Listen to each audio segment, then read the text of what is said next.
Good morning, good afternoon, and good evening, wherever you are in the world of rugby. From me, Hendrik Fourie, for the 15 Rugby podcast. And today we're going to have a quick discussion about Rassie's 46-man Springbok group that he announced late last night for the upcoming Nations Championship for whatever that name is worth. I don't think it's going to be a sustainable kind of competition. I think this is a once-off, and I can't really see it going forward. Nevertheless, let's quickly discuss the Springbok group that Rassie chose, especially after this weekend where the Bulls had a quite a disappointing match in the URC final against Leinster, and the Springboks at their absolute hammering of a below par Barbarians team, one must say, and then also the South African A team gave Zimbabwe a good hiding. Although I must say that Zimbabwe wasn't all that bad. I think that they actually there's quite a lot to work on, but there's quite a bit of positives as well for Zimbabwe's, and I wish them all the best in their preparation for the World Cup for next year. Which obviously this was sort of a kick off uh, for them in terms of starting their preparations for the World Cup. So all the best to the Zimbabwe Sables. Right, so first off, I don't think there's, in terms of the 46-man squad that Rassi chose, there's a lot of criticism that can be given. Obviously, like there always will be, there's a few players that will probably be a little bit unlucky, and some that are quite lucky, and we're going to discuss them and just look at a couple of the interesting calls that were made regarding that.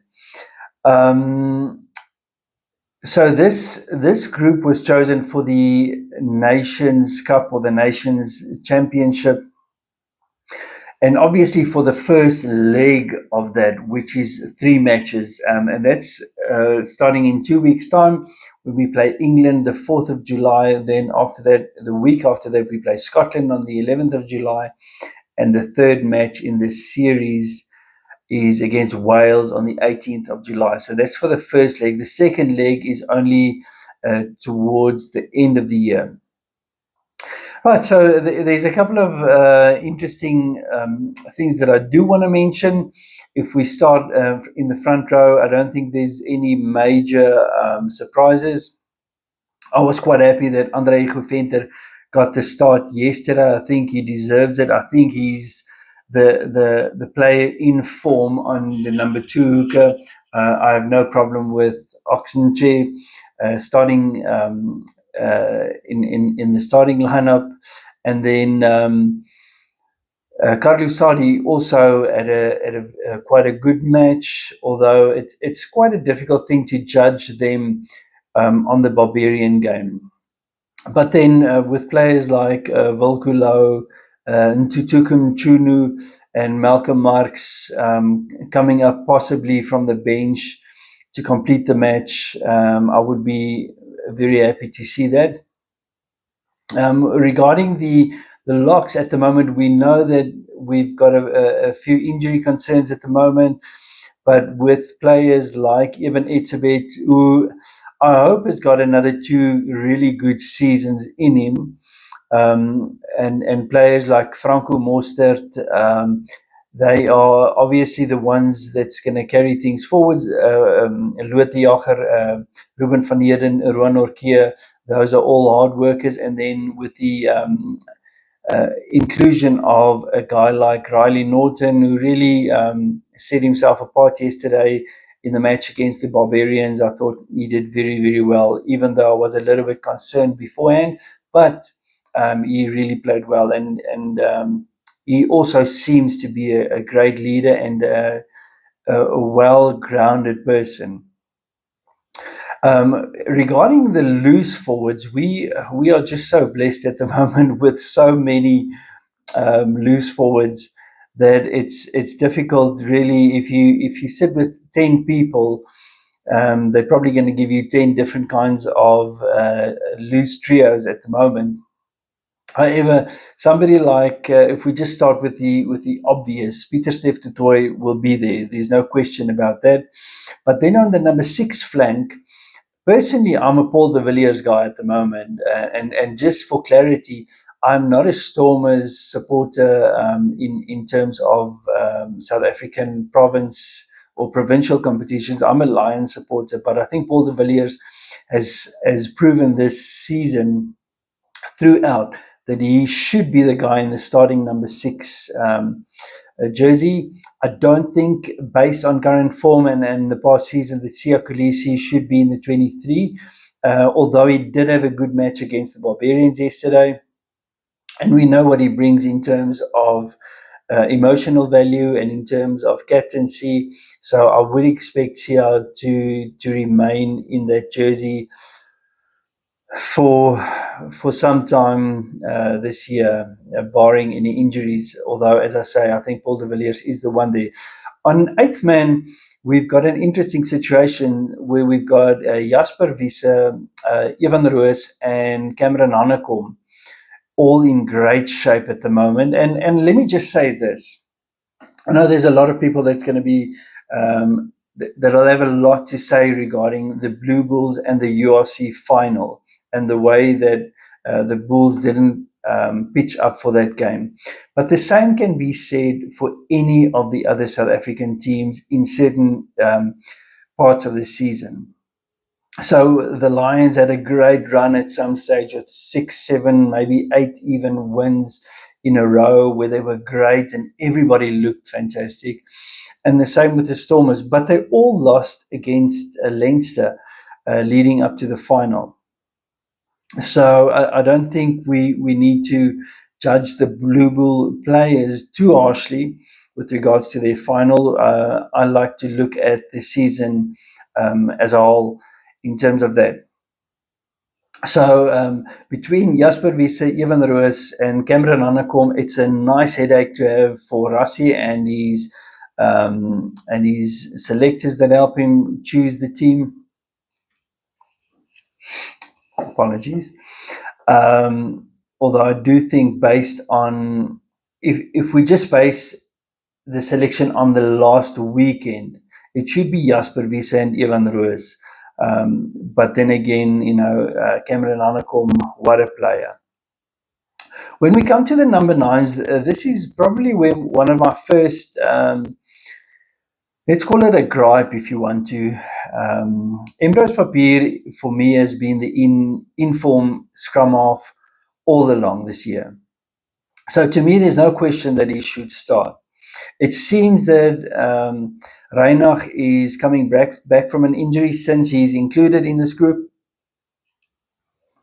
And we know what he brings. He's a solid scrum half and loves to take the team forward as well. He gives great service. However, when it comes to the number 9s, I am surprised to see Herschel Jantjies there at the expense of Faf de Klerk.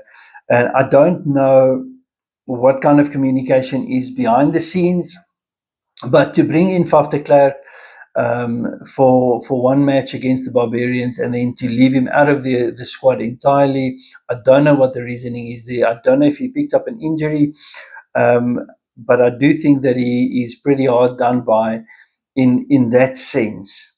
Furthermore, I mean, Grant Williams, Kobus Reinach, Embrose Papier, great scrum half. I know that Herschel Jantjies at some stage was great. We didn't see him because he wasn't in the URC this season. So maybe he's in great form. Who knows?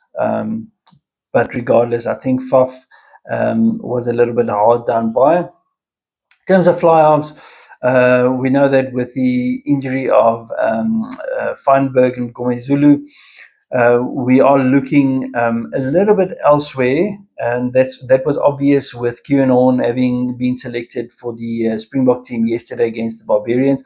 By the way, I think Kieran Horn did great. He didn't put a foot wrong, and he was great with his tactical kicks and with the ball in hand, attacking. his passes, his distribution was really fantastic. He was miles ahead from one or two other fly-offs at the moment, which now we'll get to. So Mani Libok seemed to have had a great season in Japan. We obviously, again, didn't see a lot of him, but I think most people will agree that Mani Libok is probably the guy to step in, especially in the absence of Sasha Feinberg and Gomezulu. I'm happy with Vusi Moyo. He also, when he had the opportunity yesterday, he stepped up against the Barbarians, and he seems like a really solid fly-off. What bothers me is that Andre Pollard is included in this group. I don't know why. He can only be included based on previous years, because this entire season he was below par, he was below average, not just even below his own standard, but he was a below average fly-off, unfortunately. And even in the final, where a lot of people, especially Blue Bull fans, were at my throat about him and said that he's the man for the big moment, he wasn't. Unfortunately, Andre Pollard was not up to the moment in the URC final. So I'm wondering, based on what he was selected in this group. And then when we get to the centres, Damien Dalenda, Andre Estres, and Jesse Creel. And then we know, obviously, Damien Willemse can step in there as well. I've got no problem. Any kind of combination that you put in there at the moment is fine by me. I think that they're all great players, all great centres, and they will always give their best and make South Africa proud. Personally, I would, of course, love to keep on seeing Andre Esterhuizen and Jesse Creel. Then with regards to the utility backs, wings and fullbacks, not much I can say wrong there, except, and I'm going to make the same comment as I did with Andre Pollard, is that Kainan Moody had at best an average URC season. He was quite poor, unfortunately, in the URC final. And I would have liked to see maybe one or two other younger players get an opportunity there, or even somebody like a George Whitehead from the Griquas being put in there. But anyways, I love the inclusion of Jaco Williams, and then guys like Kirtley and Cheswell and Edwell. They choose themselves at this stage. Q is in there, so we have no lack of versatility in the back line.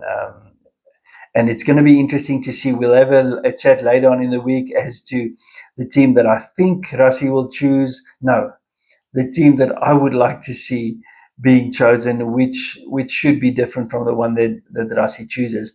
And then, as always, I would love to hear your opinions, which you are not shy to give, and I love that. Anyway, so from me, Hendrik Fourie, this was just a roundup quickly of the current Springbok squad chosen for this first leg of the Nations Championship. And I think we are all looking forward to this test season to kick off now. And England is going to be a tough match. No matter which way you look at it, they might not have had the greatest Six Nations this year, but they will come out guns blazing. I can guarantee you that. And the last thing that we want to do is have a banana peel in our way in the form of England. We really need to go out and assert our dominance against England in that first match coming up, which is, as we said in the beginning, on the 4th of July, Saturday the 4th of July. Let's hope that it's a great celebration along with the American Independence Day celebrations.